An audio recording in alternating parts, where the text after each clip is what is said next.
What's good, YouTube? This your man Spiel Dog. Yo, man, I think it's time for Errol Spence to just call it a day. I put it to you like this: if he haven't even picked a trainer yet before this Fundora fight, I mean, I think Derrick James put him in a bad way. I think he had no idea he was gonna have to change trainers. I don't think he really even realized they had any issues until he found out they had issues.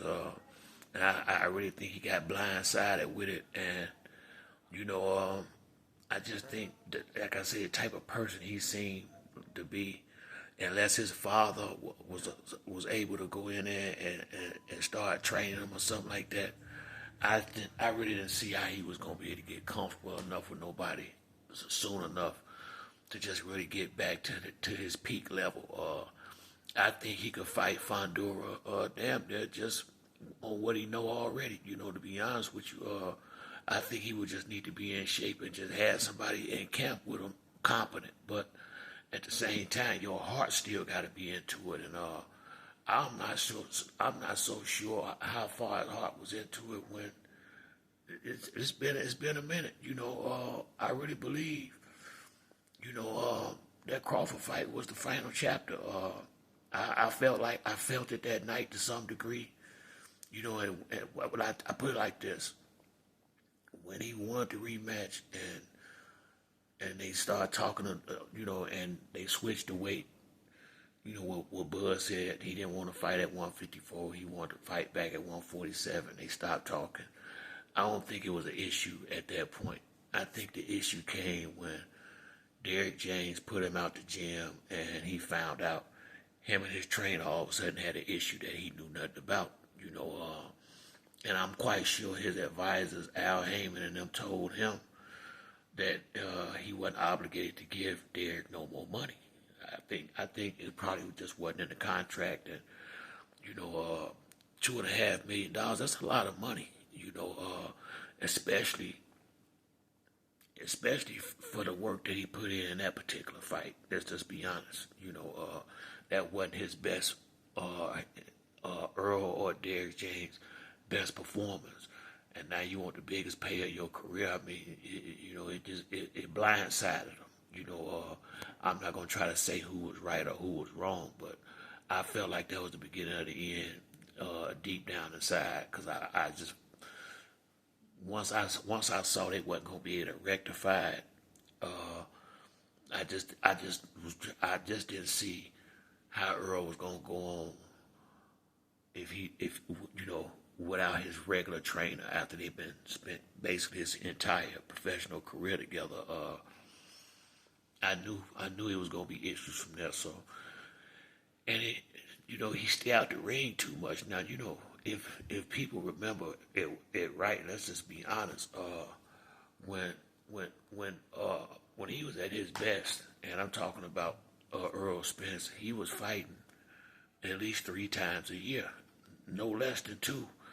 Once he started fighting, he went from fighting 3 to 4 times a year to 2 times a year to 1 time a year, and it just started getting less and less in the ring. And a lot of his fight, Earl's style was pressure, you know, high speed chess, you know, where he coming in, you know, he moving, he jabbing, and you know, it was a pressure deal, you know, and he was breaking a lot of people with the pressure, and he was bigger than a lot of guys at 147. Let's just be honest.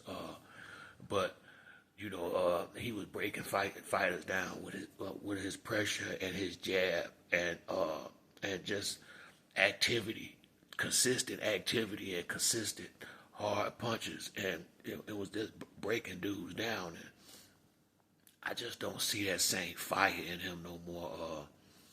I really hadn't seen it in well, I saw it. I guess it was there in the Ugas fight, but he looked hella rusty because he got hit with a lot of shots. And then the same thing happened in the Crawford fight. And like I said, man, you know, once Bud got in the ring before he did within a year's time, and you know, after he postponed his fight with Fundora, and it don't look like he still picked no trainer yet, you know, I just think in order for him to just not disrespect the sport and possibly go out here and get himself hurt by somebody, if he not gonna take this shit, if he not gonna be 100% serious like he was when he was rising in the ranks, it's time to walk away. You know, you still walking away on top. You lost one fight to a great fighter, and you know made a whole lot of money. He should have enough money where he'll never have to work a regular job again in his life. He still got Frank Martin. He can pick up other fighters and promote fighters, and he got his ranch. He got his family. He got a lot to look forward to. He really don't have nothing to be, nothing to feel bad about. I mean, he got a lot more to look forward to than an average person his age. So, if your heart ain't into this boxing thing no more, just go ahead and leave it alone. I just don't think he wanna. I just think the switching trainers and all that. I just don't see him being with all that. And why put yourself through it? And it's not gonna be the way you want it to be. So I hope he finna hang the gloves up.